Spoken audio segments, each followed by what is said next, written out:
You're having an office party. You go to pull your stick to see what you're gonna bring. You're praying it's not gonna be a turkey. You pull and you see that it's a pumpkin pie. Holy shit. How do I make a pumpkin pie with minimal effort? Well, you come to the right place. This is the laziest pumpkin pie recipe of all time. There's no blending of a pumpkin or baking a pumpkin or making your pie from scratch. It's gonna be super simple. I'm gonna pop up all the ingredients right here. I'm gonna run you through them, what you need. You're gonna need ground cinnamon, ground ginger, cloves, not to be confused with a clove of garlic. This is cloves, a Asian spice. It's kind of like Chinese 5-spice.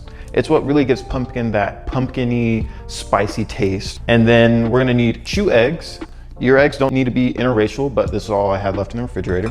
You're gonna need a can of pureed pumpkin and a can of evaporated milk. On top of that, you're gonna need some salt, you'll need some sugar, and a actual pie pan. If you're just wanting to be cheap and do this like the cheapest way possible, you could probably get one of these at the grocery store, but like the aluminum foil version. I'll pop one up on the screen so you can see what it looks like for probably like $2 So to start, we're gonna use our measuring glass here. You can really put this in any bowl, but I think it's kind of cool that you can see what's going in. So we're gonna put our 2 eggs in.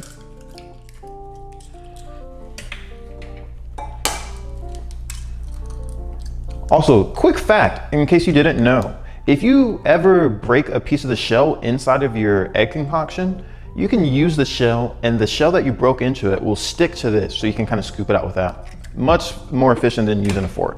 We're gonna add our pureed pumpkin. Okay, a pain in the ass to get out. I'm gonna beat this together. Holy shit. All right, when you're using a canned pumpkin, I mean, it says organic on here, so I'm gonna assume that that doesn't have any of the traditional preservatives. But essentially, using an organic pumpkin puree is gonna save you the hassle of getting a whole pumpkin, like so, but just much larger, and then having to oven roast it and then slice it and then cool it down and then puree it and blend it. All that so you can avoid some preservatives when you can just buy the organic version. Set this to the side. Now, we're gonna work on our spices and evaporated milk concoction that's gonna be added into there. For starters, we're gonna use 3/4 of a cup of sugar. So first goes in our sugar. Now we're gonna add our spices. So we have 1 teaspoon, remember teaspoon, not tablespoon.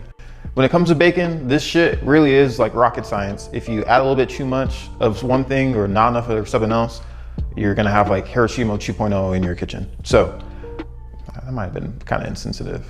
1 teaspoon of cinnamon. This is like my teaspoon, half teaspoon spoon. It's got like a cute little cat on it. And we're gonna do 1/2 teaspoon of ginger, 1/4 teaspoon of cloves. Kind of smells like 5-spice, Chinese 5-spice. And then 1/2 teaspoon of salt. This is a super cool cinnamon that I found from Sri Lanka. And I'm just gonna do just like 1/2 teaspoon of this as well. And we're gonna give all this a quick mix. You'll see it gets a little bit darker once all that seasoning gets mixed into there. All right, so now we have our cinnamon, our ginger, and our cloves and sugar all mixed into this container. And we're gonna add it into our pureed pumpkin with our eggs. So we're gonna add this into here and mix this together. And then the last ingredient, like I said, this recipe is super easy, and it's actually smelling like pumpkin pie already.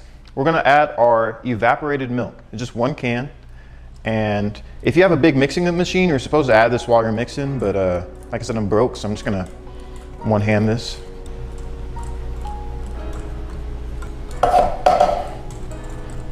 And that is our pumpkin pie concoction. And you'll see it's kind of like a milky, like a slushy, I would say. And we're gonna set this to the side and prep our baking pie crust. This is our Pillsbury pie crust.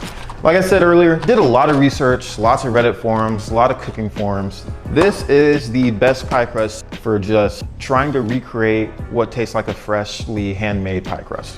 So we're gonna layer this into this pan here and then pour our pie ingredients inside. My culinary arts teacher from 9th grade would be proud. Or I guess maybe she'd be disappointed that I'm kind of cheating on this. All right, so we're gonna roll this puppy out and just simply slide it in here. We have our pie crust in our pan. You have some malleability with the pie crust. You're gonna try and push everything up to the edge, and then there's a lot of different techniques you can use to try and get that pie finish crust around the edges. Some people like to use a fork, and I'm just gonna show you a little demo of what each looks like. Well, I'll show you what two look like. Some people like to use a fork and kind of just go like this on the edges, and they'll go like that all the way around. But I'm gonna make it look like we put in a lot more work than we actually did. And we're gonna use this technique. You're gonna get your thumb, these two fingers, and all we're gonna do is this motion around the crust. So we did it here, here, here, here, and you're just gonna go all the way around. And this is gonna give it like a cool, like grandma's style looking pie. I can't do it there, my thumbs are too big, but we'll go all the way around. And it doesn't have to be perfect because this is a homemade pie, not one you're buying at the store.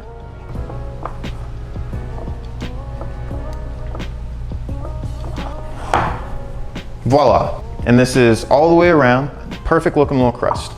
All right, now we are going to, this is the final step. We're taking our pumpkin puree with sugar and all of our spices, hot spice and everything nice. I know it's, what's up?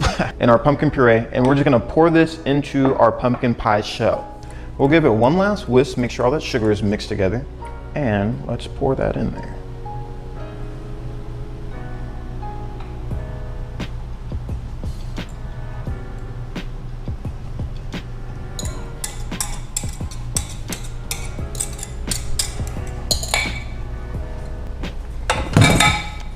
That was very satisfying. This puppy is gonna go in the oven at 425 for 15 minutes at first because we wanna bake the crust. Then we're gonna drop the temperature to 350 and it's gonna bake 40 to 50 minutes or until the pie has been set completely. And I'll show you guys how to know if your pie's been set. Actually, I can show you right now. Once you put your pie in the oven, what you're looking for is your pie to be relatively firm in the middle, but still have a little bit of shake because it's gonna solidify more once you pull it out and it cools. So that's how you know your pie is gonna be set, when it doesn't have as much shake. If you look at it right now, it's real wobbly. It's like a little water bed, juggly, buggly, and that's not done at all. So time to go in the oven.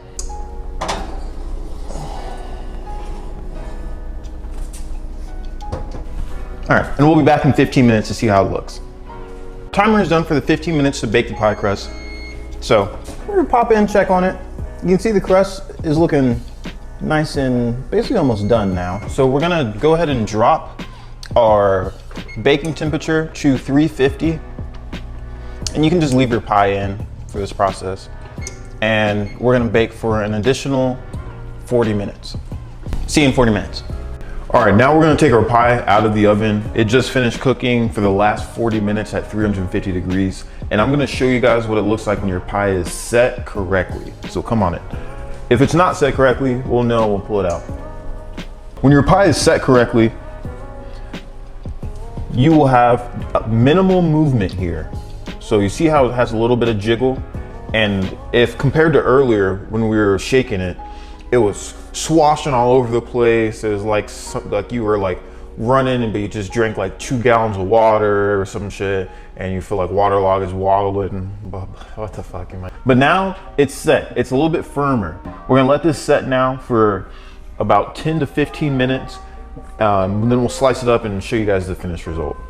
This is the ultimate test to see if it's done or not. You can use either a toothpick or a knife, and we're just gonna pop it in there. And if it comes out without anything on there, it's probably done. In the center, that's also clear. The last little corner, also clear. So that means it's done. Now our pie is complete. As you can see, we let it sit and it cooled down and solidified a little bit. So now we're gonna cut it open and check it out. Just for heads up, for reference, we let it sit for probably 15, 20 minutes. And it's still hot and it's now nice and solid. So let's go ahead and cut in. Got our pie cutter here. You can see also our crust, nice and browned and cooked all the way through. This on top right here is just a little bit of sugar that just got caramelized while it was in the oven baking.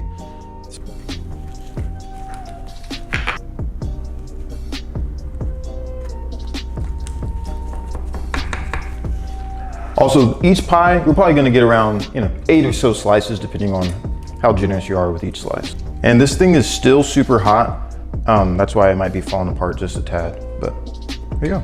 And personally, I just feel like pumpkin pie is best served with a little bit of whipped cream.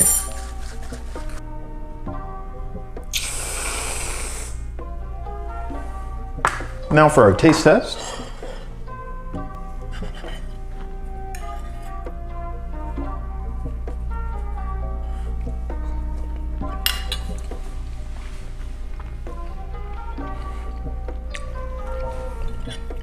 Damn, that's good. Once again, not surprised. I knew it was gonna be good, but there's a lot of variables when it comes to baking. So when stuff comes out, you do take a little bit of satisfaction. Holy shit, this motherfucker's running.